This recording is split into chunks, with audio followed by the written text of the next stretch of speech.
तीसरी कह रहे मुझे बुला रहे हैं। तो जिस जिस गोपी के कान में आवाज पड़ी परीक्षित, वही गोपी आज जो कार्य कर रही थी उसको छोड़कर भाग गई। तो बड़ा ही सुंदर इसमें वर्णन दिया गया है।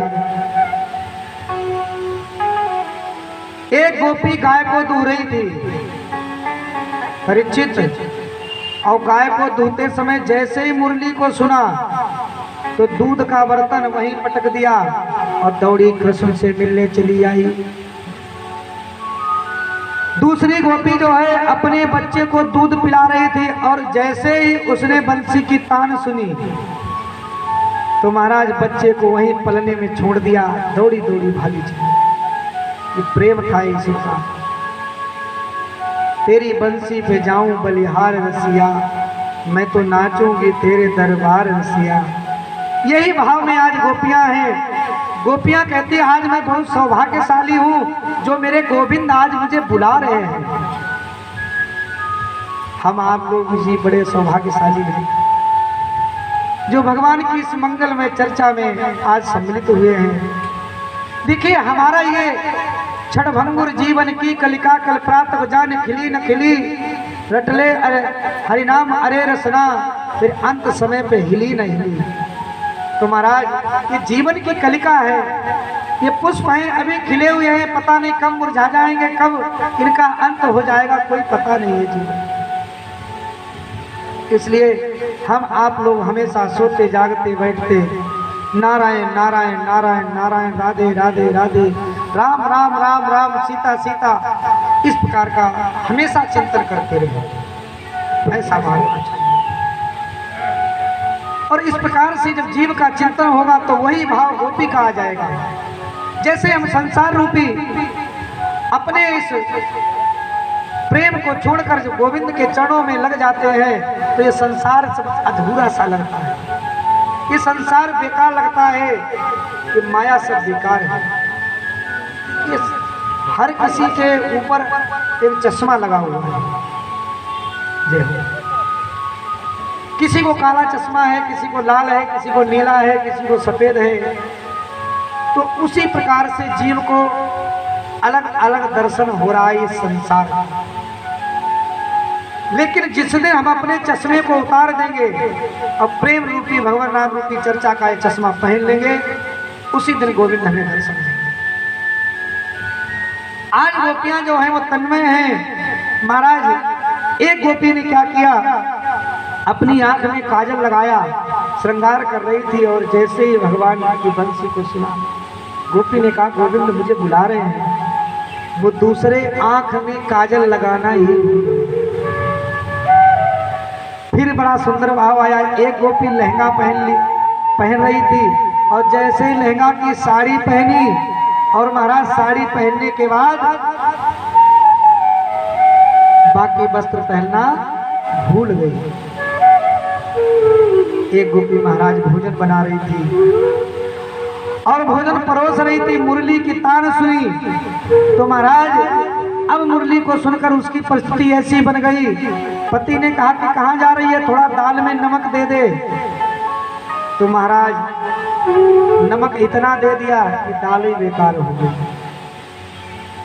ऐसे ही जब हम सब जीव इस संसार के भजन से जब परे हो जाएं तो कितना इस गृहस्थ में नमक दे दें कि गृहस्थ के जो लोग हैं उस नमक वाली दाल को खाकर हमसे दुखी हो जाए।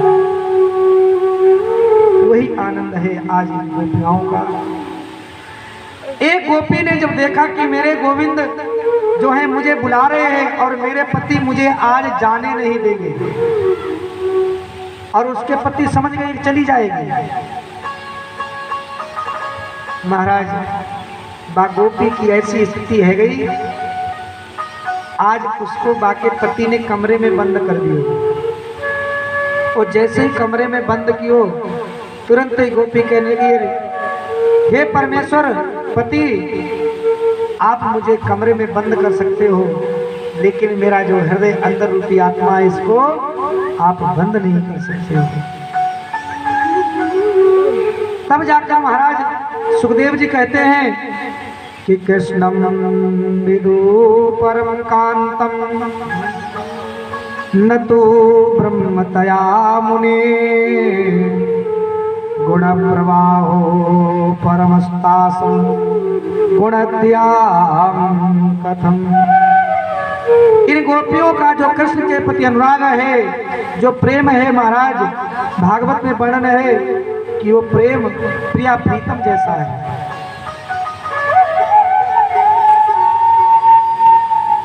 उत्तम पुरस्कार देख तो चेदम सिद्धि यथागता। महाराज मैंने पहले ही तुम्हें बताया, किसी की भी भाव से कृष्ण के चरणों में अगर प्रेम करोगे तो तन्मयता आएगी, लेकिन प्रेम होना चाहिए परीक्षित।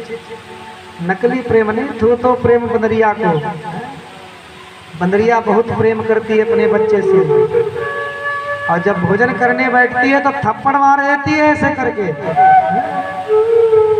ऐसा प्रेम नहीं होना चाहिए। प्रेम ऐसा करो कि महाराज जब प्रेम हो जाए ईश्वर से, तब हर जगह ईश्वर ही दिखाई दे। अम्मा में भी, लल्ला में भी, यानी कि सारे जीव जंतुओं में भी प्रेम ईश्वर दिखाई दे, तब जाके महाराज भाव बनेगा परीक्षित। इसलिए आज भगवान ने क्या किया कि जैसे गोपियों को बुलाया तो जहां भी नजर मार रहे वहां गोपिकाएं ही गोपिकाएं हैं। परीक्षित ऐसा हाल हो गया राजन, भगवान जिधर नजर मारे उधर गोपिकाएं, दाएं देखे गोपिकाएं, बाएं देखे गोपिकाएं, सब जगह गोपिकाएं।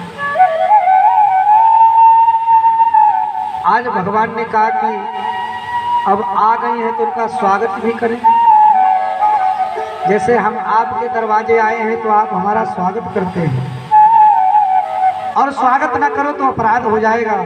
इसलिए भगवान स्वागत कर रहे हैं। क्या कर रहे हैं? स्वागतम वो महाभागा प्रियम किम करवाणि वा। अरे गोपिकों, स्वागत सुस्वागत, आपका स्वागत है।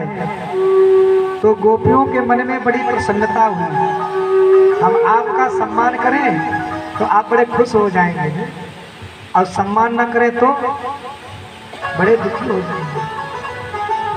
तो महाराज गोपियां जो हैं आज बड़ी प्रसन्न हो रही हैं।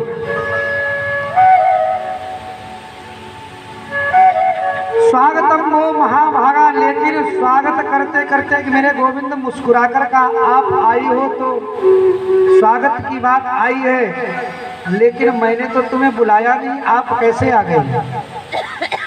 परीक्षित देखिए, अब ईश्वर कहता है कैसे आ गई। गोपियां बोली अब क्यों ऐसे कहते हो? अभी तो अपनी बंसी की तान पर मुझे बुला रहे थे, अब पूछते हो कैसे आ गए?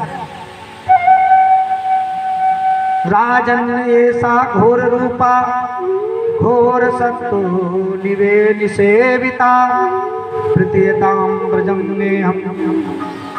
अरे यदि आप रात्रि में अपने पतियों को छोड़ कर आई हो तो ये कितना बड़ा अपराध है।